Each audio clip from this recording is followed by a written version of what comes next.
Ladies and gentlemen, the next President of the United States, Nikki Haley.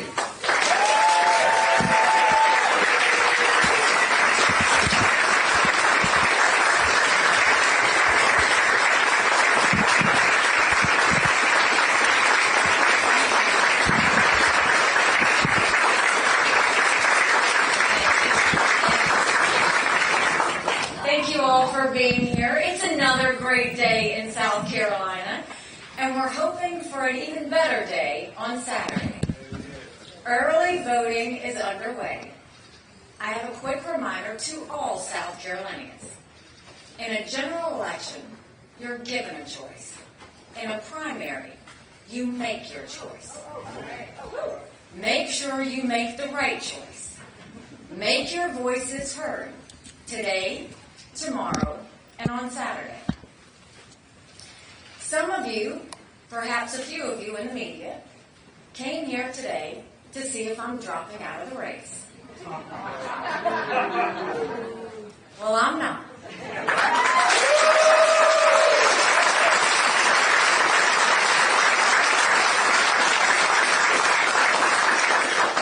Far from it, and I'm here to tell you why. I'm running for president because we have a country to save. Since the start of my campaign, I've been focused on the real issues our country faces, the ones that determine whether America will thrive or spiral out. I'm talking about the millions of students who don't know how to read or do basic math, the families who can't afford groceries, much less a first home, the total lawlessness on our southern border. I'm talking about the murders in our cities, the fentanyl on our streets, the children who've been killed in their mom's car by stray bullets.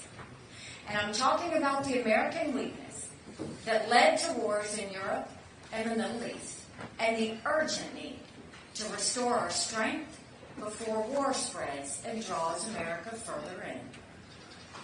These are the challenges I'm here to tackle. But instead of focusing on how to make America stronger tomorrow, some people want to know if I'm going to cave today. We've all heard the calls for me to drop out. We all know where they're coming from. The political elite, the party bosses, the cheerleaders in the commentator world. The argument is familiar.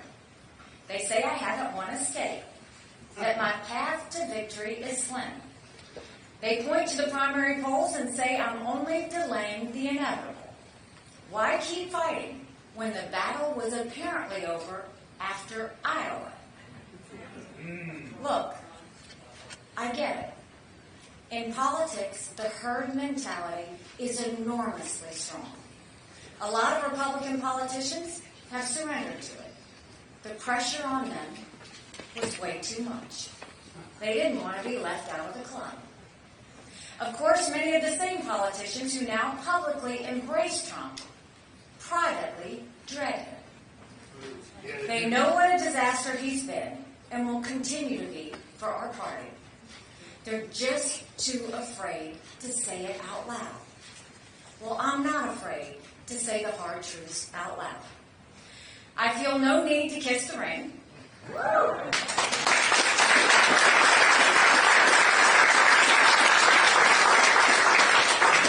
I have no fear of Trump's retribution. I'm not.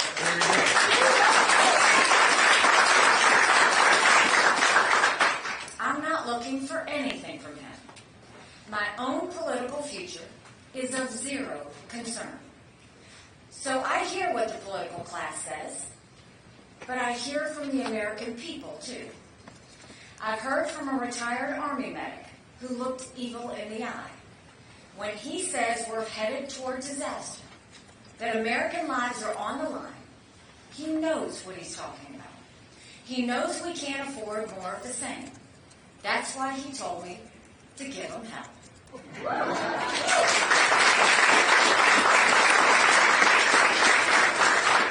The emperor has no clothes. I've heard from a mom who promised to email me every day, and she does.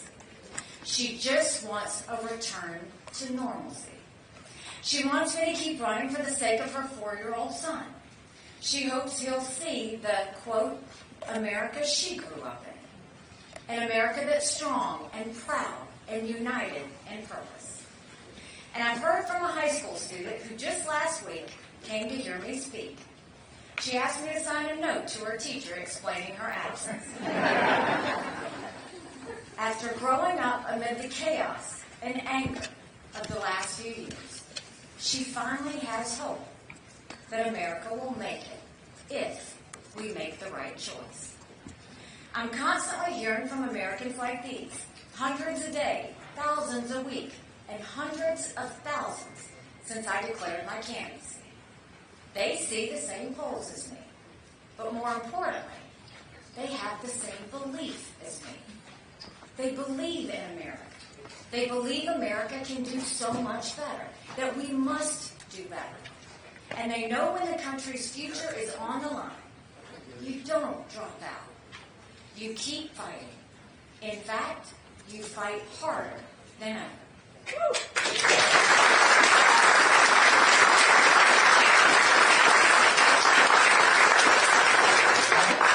That's why I refuse to quit. South Carolina will vote on Saturday. But on Sunday, I'll still be running for president. I'm not going anywhere.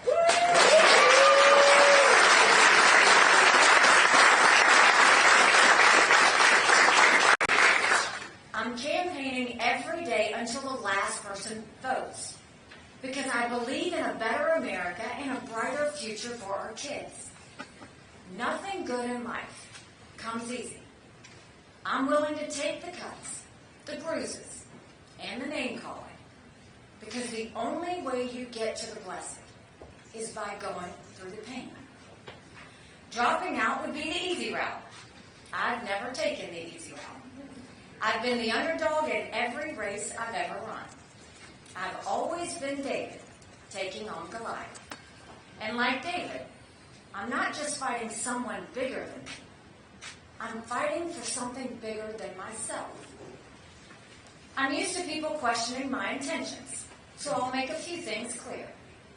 Some people used to say I was running because I really wanted to be vice president. I think I've pretty well settled that question.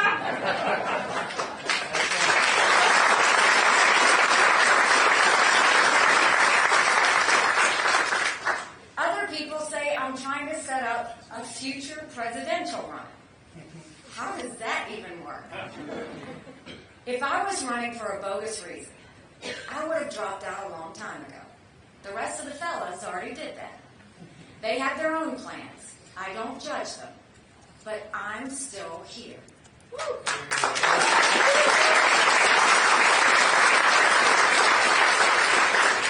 I'm fighting for what I know is right. And I don't care what the party leaders and political elites want. I'll keep fighting until the American people close the door. That day is not today. And it won't be on Saturday. Not by a long shot. The presidential primaries have barely begun. Just 3 states have voted. That's right. 3. That's it. After this weekend, we'll be at 4. That's not a lot. In the 10 days after South Carolina, another 21 states and territories will vote. People have a right to have their voices heard. And they deserve a real choice, not a Soviet-style election where there's only one candidate and he gets 99% of the vote.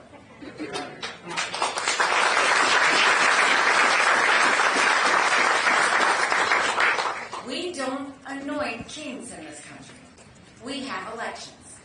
And Donald Trump, of all people, should know we don't rig elections.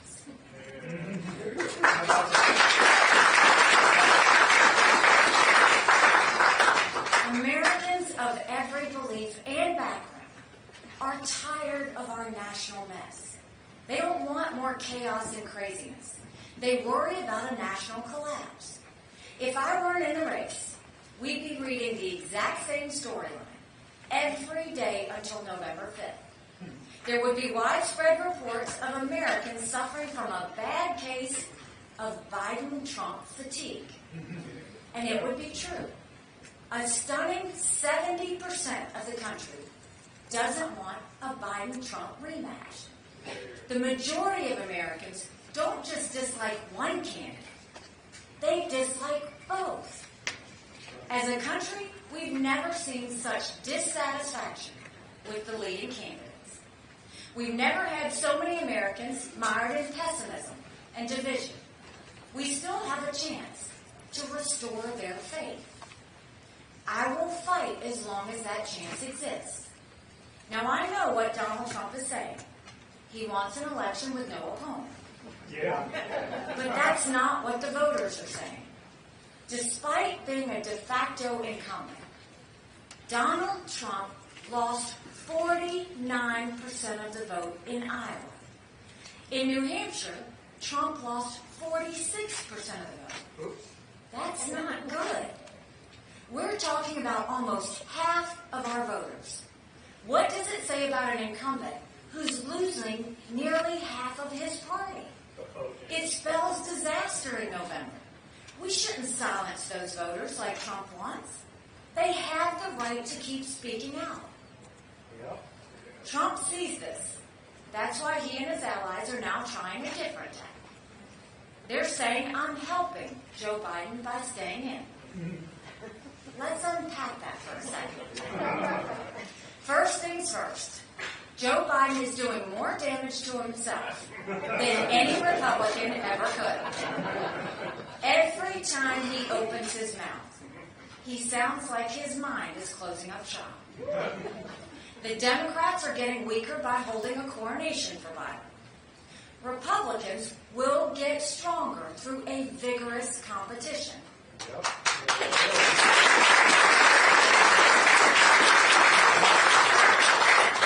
We have plenty of time to hash this out. If the race ended today, we would have the longest general election in history. There are still 8.5 months before Election Day.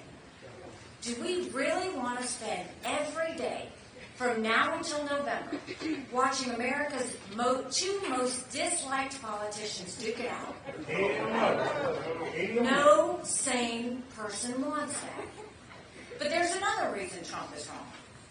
At the end of the day, the only candidate who's helping Joe Biden is Donald Trump.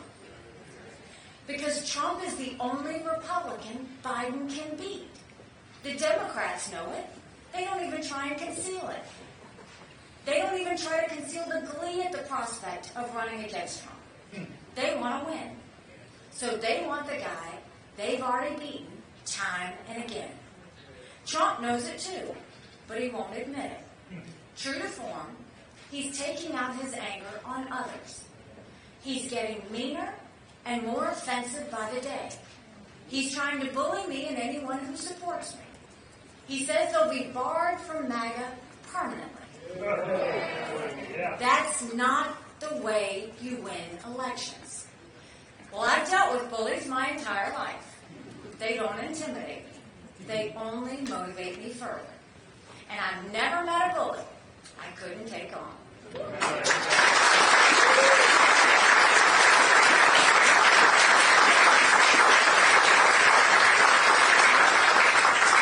There are those who will try and paint me as never Trump.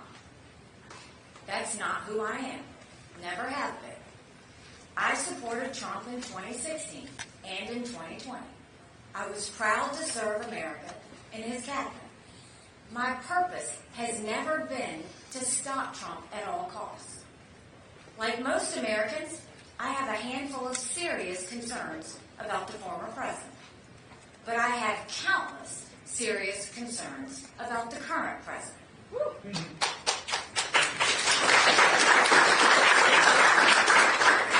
Joe Biden has turned our country upside down. It's not normal for millions of migrants to illegally cross our border without being stopped. It's not normal for our schools to be more focused on gender pronouns than reading and math. It's not normal to have skyrocketing prices and soaring crime. And it's not normal to have wars raging in Europe and the Middle East. All of that is on Joe Biden. But he's not the only one. who's replaced normalcy with chaos. Donald Trump has done that too. It's not normal to insult our military heroes and veterans. That's right.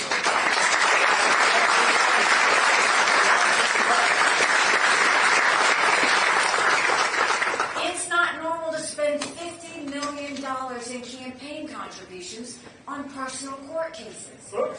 It's not normal to threaten people who back your opponent. And it's not normal to call on Russia to invade NATO countries.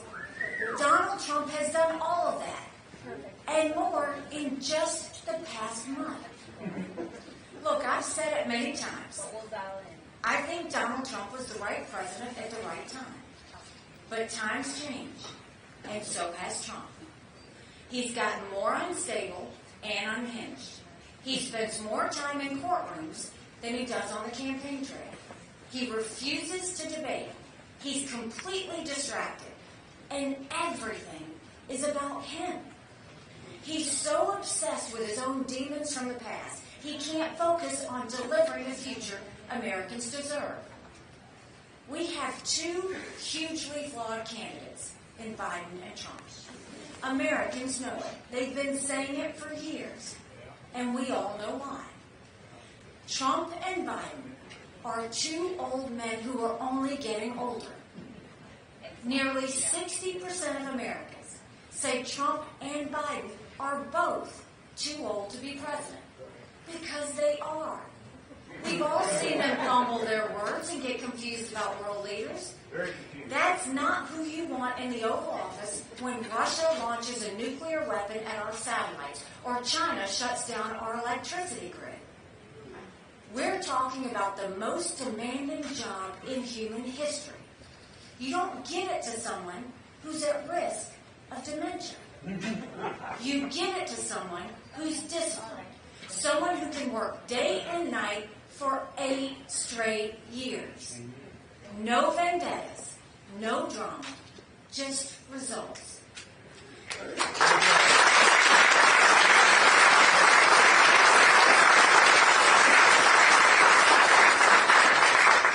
Even if Trump and Biden weren't too old, and again they are, Americans still oppose them because they know what they'll do.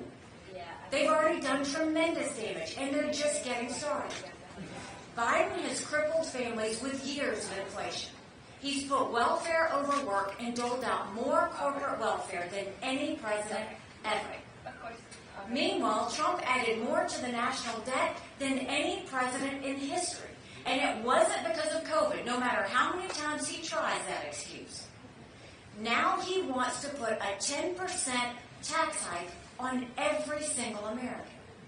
Just like Biden, Trump will devastate families and destroy good-paying jobs. We need to shift our economy into overdrive, not reverse. Most importantly, we need a president who protects America. Biden has failed this basic duty. As commander-in-chief, he tried to cut the military. He's made us weaker while our enemies get stronger. He withdrew from Afghanistan in a way that encouraged our enemies to do whatever they want. 3 years later, Russia has invaded Ukraine. Hamas has murdered Israeli women and children in their beds. China is launching unprecedented cyber attacks on American infrastructure. Iran is killing American soldiers. At the same time, Donald Trump has plenty of his own problems on national security. He's all but said he's going to abandon Ukraine. That's a massive gift to Vladimir Putin. Now Trump is inviting Putin to invade NATO countries. Those are the same countries that stood with us after September 11th. Of course we should ask them to pay more. We should demand it. But abandoning them will only bring more war. Putin is already planning his next move. He's eyeing our allies in the Baltics. A Russian attack would put America at war. Russia isn't the only country that smells blood in the water. When the dictators in Iran, North Korea, and communist China see America step back, They rush into the breach. They think America's time has passed, and their time has come. The truth is, Americans already know what Joe Biden and Donald Trump will do.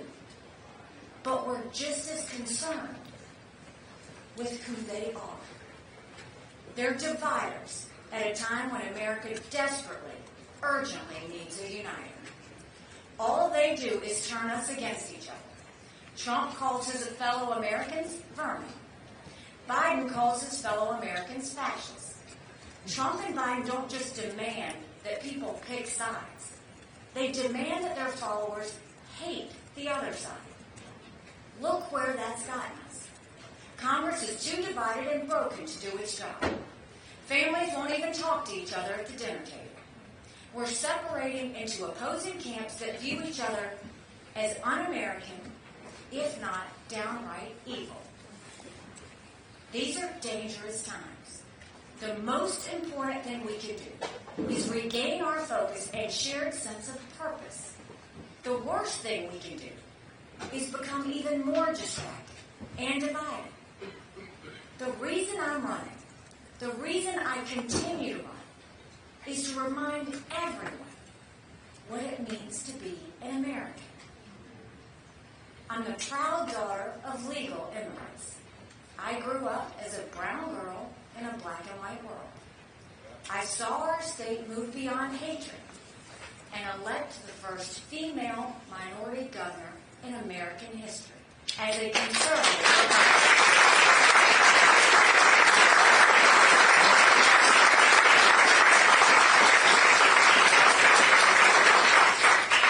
And in just a few days, my parents are going to cast their vote for their daughter for President of the United States.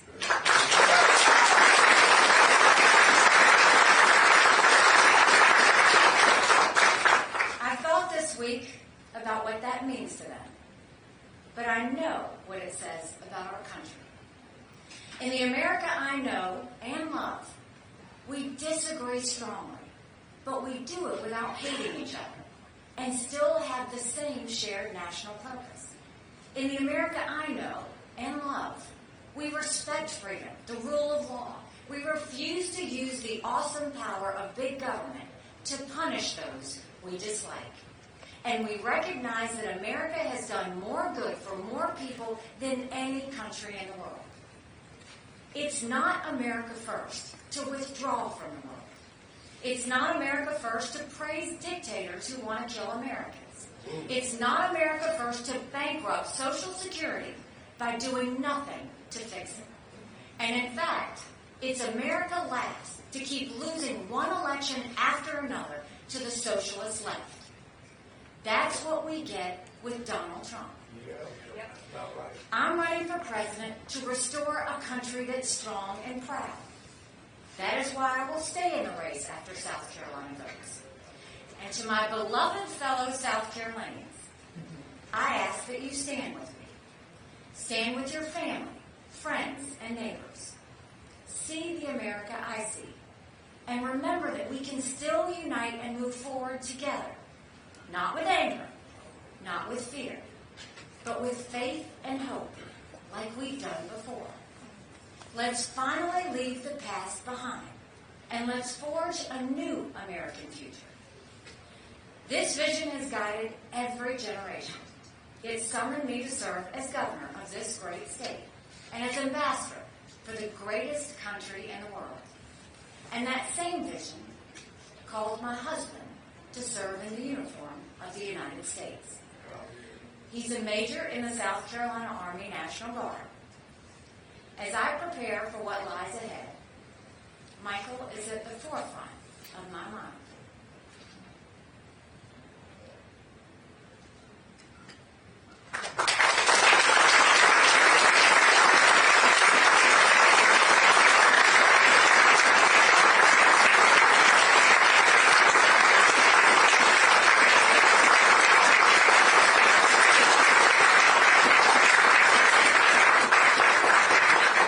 Stand tight, sister. I wish Michael was here today, and I wish our children and I could see him tonight, but we can't.